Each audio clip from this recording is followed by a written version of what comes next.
কিন্তু এই গণভোটের কি আসলে কোনো প্রয়োজন ছিল? এই গণভোটের মধ্য দিয়ে কি আইন প্রণীত হয়ে যাবে?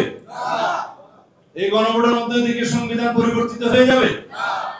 কিন্তু একটা নৈতিক বাধ্যবাধকতা সংসদ সদস্যদের উপরে এবং আগামী সংসদের উপরে আরোপিত হবে যে জনগণ চায় এই সংস্কার বাস্তবায়ন হোক অথবা চায় না। কিন্তু এখন ঐকমত্য কমিশনের সবাই সেটা রাজি হলো যে জুলাই জাতীয় সংসদ যেভাবে রচিত হয়েছে, স্বাক্ষরিত হয়েছে, নোট অফ ডিসেন্ট সহ সবাই রাজি হলো এবং গণভোটের এই প্রস্তাবের সাথে সবাই রাজি হলো। কিন্তু সকালবেলা ভোরে উঠে একটি দল বললো যেটা আগে হতে হবে গণভোট। কেন? রাজনীতিতে আমি লাল জামা পরবো কালো জামা পরবো না এরকম মনে মনে সুখ পাওয়ার তো কোনো বিষয় নাই। এটা জাতীয় জীবনের একটি গুরুত্বপূর্ণ বিষয়।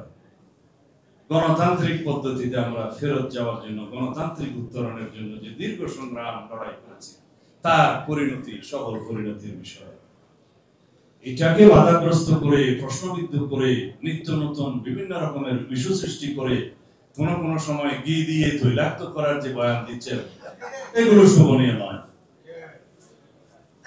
যাই হোক, এখন যাদের গণতান্ত্রিক অধিকার রাস্তার মধ্যে বয়ান করতে চান স্বাগতম জানাই, কিন্তু ভোটের মাঠে এখন যেভাবে আমাদের প্রার্থীরা গণসংযোগে নেমে গিয়েছে, বিভিন্ন দলের প্রার্থীরা, এখানে কেউ জিজ্ঞেস করছে না ভাই সাহেব গণভোট কি, তারা জিজ্ঞেস করছে প্রার্থীকে, বিএনপির মার্কা কে পেয়েছে সেটা জিজ্ঞেস করছে। কারণ মানুষ জানে এই দেশের গণতন্ত্রের বিকল্প নাম হচ্ছে বিএনপি।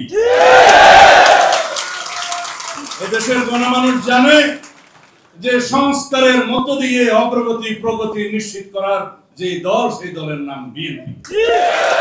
শহীদ রাষ্ট্রপতি জিয়াউর রহমানের প্রতিষ্ঠিত যে দল, সেই দল অবিরাম সংস্কারের মধ্য দিয়ে এই জাতির অগ্রগতি সমৃদ্ধি নিশ্চিত করেছে।